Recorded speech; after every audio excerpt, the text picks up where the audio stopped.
2 நிமிஷத்துல உங்க லைஃப் அப்படியே தலைகீழா மாறணும்னு ஆசையா இருக்கா? ஒரு சூப்பர் ஃபார்முலா உங்க வாழ்க்கைய வேற லெவலுக்கு கொண்டு போகணும்னா நான் சொல்ற இந்த நம்பர் 102வது சூறாவ கேளுங்க. 8 குட்டி குட்டி வசனங்கள் தான், ஒரு பக்கம் கூட வராது. ஆனா அத சும்மா ஓதாம புரிஞ்சு உள்வாங்கிக்கிட்டா போதும், உங்க வாழ்க்கையோட திசையே மாறிடும். நீங்க என்ன நினைச்சீங்களோ அது நடக்கும். ஆனா நீங்க நினைச்ச மாதிரி இல்லாம இன்னும் பல மடங்கு சிறப்பா. இது ஒரு மேஜிக் இல்ல, நிதர்சனம். நாம இப்போ என்ன பண்ணிக்கிட்டு இருக்கோம்? காலையில எழுந்ததும் கண்ணை திறக்கிறதுக்கு முன்னாடியே மொபைல் ஸ்க்ரோலிங் தான் முதல் வேலை. காபி குடிச்சிட்டு நியூஸ் சேனல போட்டா, அவன் புது கார் வாங்கிட்டான், இவளுக்கு பெரிய பங்களா ஆச்சு, எனக்கு மட்டும் ஏன் இன்னும் இதெல்லாம் கிடைக்கல என்று ஒரு உள்மனக்குரல் கிளுகிளுக்க ஆரம்பிக்கும். பங்களா, பைசா, இதெல்லாம் தான் நம்மள ஓட்டிக்கிட்டு இருக்கு. நிஜம்தானே? இதனால என்ன ஆகுது? ஒரு பெரிய டார்கெட் வைப்போம், அதை அடைய முடியலனா மனசுக்குள்ள ஒரு டென்ஷன், ஒரு பதட்டம். சரி, ஒரு வழியா அதை அடைஞ்சிட்டா அடுத்த டார்கெட் என்னன்னு தேட ஆரம்பிச்சிடுவோம். இது ஒரு முடிவே இல்லாத சுழற்சி, ஒரு லூப். இதுல நாம சிக்கிக்கிட்டு இருக்கோன்னு நமக்கே தெரியல. குர்ஆன் இந்த நிலைக்கு ஒரு பேரு வச்சிருக்கு, அதாவது தகாசுர். இதோட அர்த்தம் என்னன்னா அதிகப்படுத்தல் அல்லது குவித்தல்னு சொல்லலாம். இந்த தகாசுர் அப்படிங்கிறது வெறும் பணம் சேர்க்கிறது மட்டும் இல்ல, அது ஒரு போட்டி மனப்பான்மை. யார் அதிகமா பொருள் சேர்க்கிறாங்க, யார் அதிகமா பதவி அடைகிறாங்க, யார் அதிகமா லைக்ஸ் வாங்குறாங்க, யார் அதிகமா ஃபாலோவர்ஸ் சம்பாதிக்கிறாங்கன்னு ஒரு முடிவில்லாத ஓட்டம். இந்த ஓட்டத்துல நாம எதை இழக்கிறோம்னு தெரியுமா? நிம்மதியை, சந்தோஷத்தை, ஏன் நம்ம வாழ்க்கையோட உண்மையான நோக்கத்தையே. ஒரு விஷயத்தை அடைஞ்சா ஒரு நிமிஷம் கூட சந்தோஷமா இருக்க முடியாம அடுத்த விஷயத்தை நோக்கி ஓட ஆரம்பிச்சுடுறோம். இது ஒரு நோய் மாதிரி நம்ம சமூகத்தை புடிச்சு ஆட்டிட்டு இருக்கு. இந்த நோய் நமக்குள்ள எவ்ளோ ஆழமா வேரூன்றி இருக்குன்னு நீங்க என்னைக்காவது யோசிச்சிருக்கீங்களா? இந்த தகாசுருங்கிற மாய வலையிலிருந்து நம்மை விடுவிக்கத்தான் சூரத்து தகாசுர் வந்தது. அல்லாஹ் இந்த சூறாவில் ஒரு தெளிவான எச்சரிக்கையை கொடுக்கிறார். செல்வத்தை பெருக்கும் ஆசை உங்களை அல்லாஹ்வை விட்டும் பராக்காக்கிவிட்டது. நீங்கள் மண்ணறைகளை சந்திக்கும் வரை. இது வெறும் ஒரு வார்னிங் மட்டும் இல்ல, இது ஒரு ரூட் மேப், நம்ம வாழ்க்கையோட உண்மையான திசைய காட்டுற ஒரு வழிகாட்டி.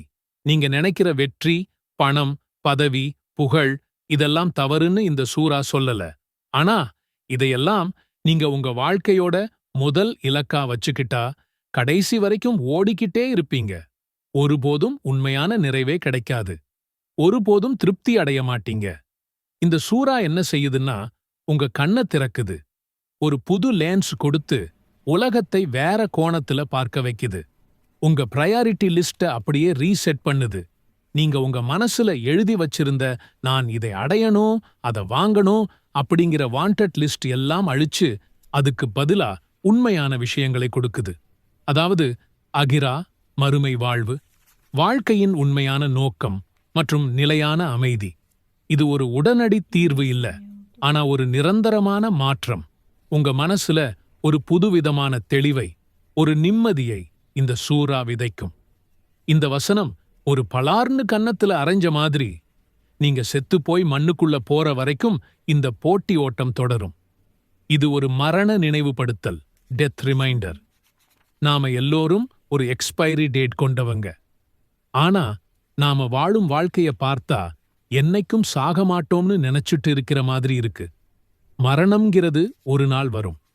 அதுக்கு முன்னாடி இந்த உலகத்துல என்ன செய்ய போறோம்? என்ன சேர்த்து வச்சாலும் கடைசில மண்ணுக்குள்ள தனியாதானே போகணும். அப்போ இந்த ஓட்டத்துக்கு என்ன அர்த்தம்? அவ்வாறில்லை. விரைவில் அதன் பலனை நீங்கள் அறிந்து கொள்வீர்கள். பின்னர் அவ்வாறல்ல, விரைவில் அதன் பலனை நீங்கள் அறிந்து கொள்வீர்கள். இந்த 2 வசனங்களும் ஒரு விஷயத்தை அழுத்தமா சொல்றதுக்காக திரும்ப திரும்ப வருது. இப்ப நீங்க புரிஞ்சுக்க மாட்டேங்கிறீங்க, ஆனா ஒரு நாள் கண்டிப்பா புரிஞ்சுப்பீங்க. என்னத்த புரிஞ்சுப்போம்? இந்த உலக வாழ்க்கை ஒரு மாயை, ஒரு தற்காலிகமான விஷயம். மறுமை வாழ்க்கைதான் நிரந்தரம். இந்த உண்மை இப்போ நமக்கு மறைக்கப்பட்டிருக்கு. ஆனா ஒரு நாள் அது வெளிச்சத்துக்கு வரும். அப்போ நம்மளோட இந்த உலக ஆசைகள் எல்லாம் எவ்வளவு அற்பமானதுன்னு புரியும். அவ்வாறல்ல, மெய்யான அறிவை கொண்டறிந்திருப்பீர்களானால் அந்த ஆசை உங்களை பராக்காக்காது.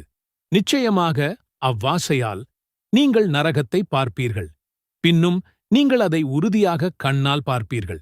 பின்னர் அந்நாளில் இம்மையில் உங்களுக்கு அளிக்கப்பட்டிருந்த அருட்கொடைகளைப் பற்றி நிச்சயமாக நீங்கள் கேட்கப்படுவீர்கள். அல்லாஹ் நமக்கு கொடுத்த ஒவ்வொரு அருட்கொடையையும் எப்படி பயன்படுத்தினோம்னு கேள்வி கேட்கப்படுவோம். இந்த வாழ்க்கையில நாம சந்தோஷமா இருந்தோமா, மத்தவங்களுக்கு உதவியா இருந்தோமா, அல்லாஹ்வுக்கு நன்றியோட இருந்தோமான்னு எல்லாமே கணக்கு எடுக்கப்படும். இதுதான் நம்மளோட ஸ்கோர் கார்டு. யோசித்துப் பாருங்கள். நடு இரவு எல்லோரும் அயர்ந்து தூங்கிக் கொண்டிருக்கிறார்கள். ஆனால் உங்கள் கண்கள் மட்டும் திறந்தே இருக்கின்றன. தீர்க்கவே முடியாத கவலைகள் நெஞ்சை அழுத்துகின்றன. பிள்ளைகளின் எதிர்காலம் என்ன ஆகுமோ? கழுத்தை நெரிக்கும் இந்த கடனை எப்படி அடைப்பது? இந்த நோய் எப்போது குணமாகும்? மனசுல ஏன் ஒரு நிம்மதியே இல்லை? இப்படிப்பட்ட பாரங்களோடு எப்போதாவது தூக்கமின்றி தவித்திருக்கிறீர்களா? நம்முடைய துஆக்கள் கேட்கப்படவில்லையோ என்ற ஏக்கம் உங்களுக்குள் இருக்கிறதா? இந்த உலகத்தில் நாம் மட்டும் தனியாக விடப்பட்டுவிட்டோமோ என்று உணர்கிறீர்களா? நிச்சயமாக இல்லை. இரவின் அந்த ஆழமான, அமைதியான நேரத்தில் உங்கள் அத்தனை கவலைகளையும் தீர்க்கக்கூடிய, உங்கள் இறைவனோடு உங்களை நேரடியாக பேச வைக்கக்கூடிய ஒரு சக்தி இருக்கிறது. அந்த நேரத்தில் அகிலங்களின் அதிபதி உங்களுக்காகவே காத்திருக்கிறான். ஆம், இரவின் கடைசி பகுதியில் கருணைகளின் நாயகன் அல்லாஹ் முதல் வானத்திற்கு இறங்கி வந்து கேட்கிறான். என்னிடம் பிரார்த்திப்பவர் யாரும் உண்டா? நான் அதை ஏற்கிறேன். என்னிடம் கேட்பவர் யாரும் உண்டா? அவருக்கு நான் கொடுக்கிறேன். என்னிடம் பாவ மன்னிப்பு கோருபவர் யாரும் உண்டா? அவரை நான் மன்னிக்கிறேன் என்று அழைக்கிறான். இந்த அற்புத நேரத்தை நாம் எப்படி சரியாக பயன்படுத்துவது? இந்த தங்கமான வாய்ப்பில் நம் கண்ணீரையும் கவலைகளையும் இறைவனிடம் எப்படிச் சொல்வது? இதற்காகவே நம் உயிருக்கும் மேலான நபிகள் நாயகம் ஸல்லல்லாஹு அலைஹி வஸல்லம் அவர்கள் நமக்கொரு பொக்கிஷத்தை கற்றுத்தந்திருக்கிறார்கள். அவர்கள் தஹஜ்ஜுத் தொழுகைக்காக எழும்போதெல்லாம் தவறாமல் ஓதிய ஒரு அற்புத துஆ.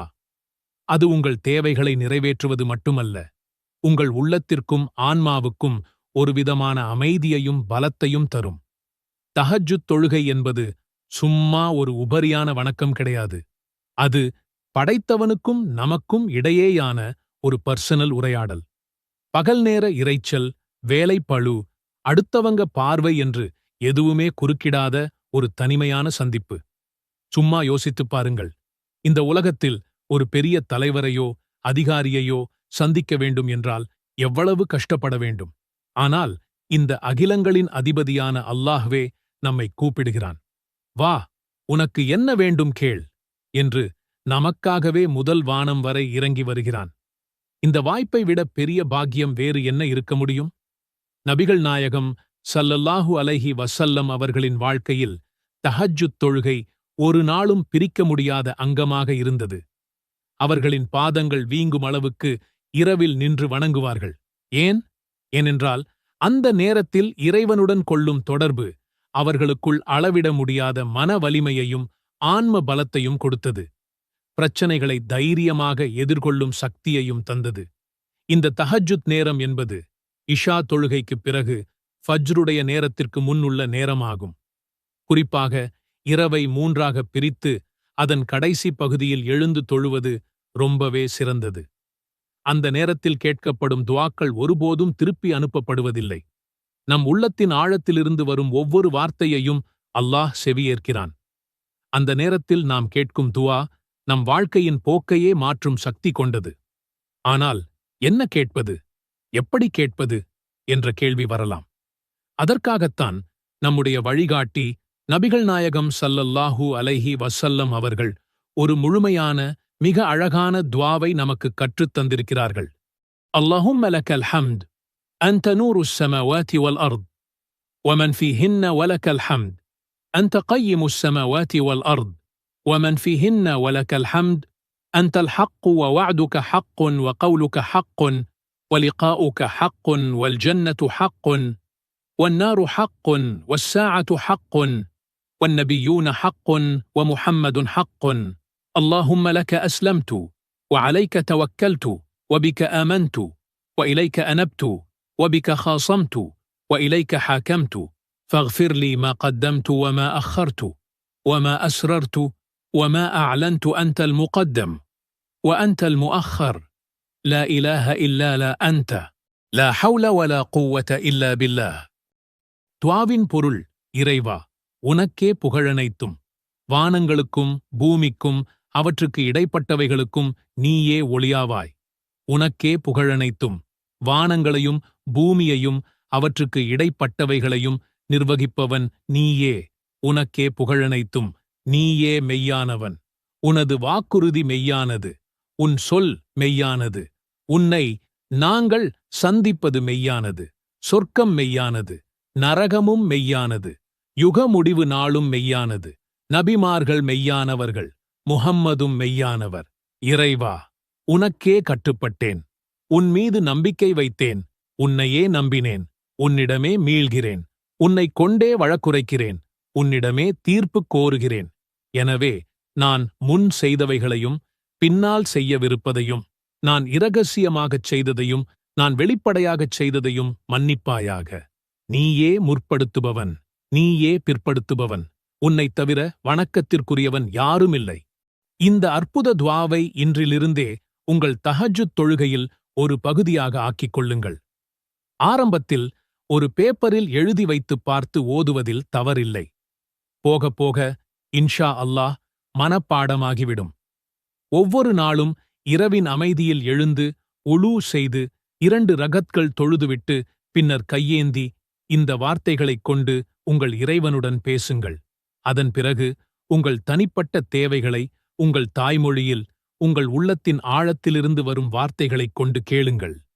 உங்கள் கண்ணீரை அவனிடம் கொட்டுங்கள். நிச்சயமாக அவன் உங்கள் அழைப்புக்கு பதிலளிப்பான்.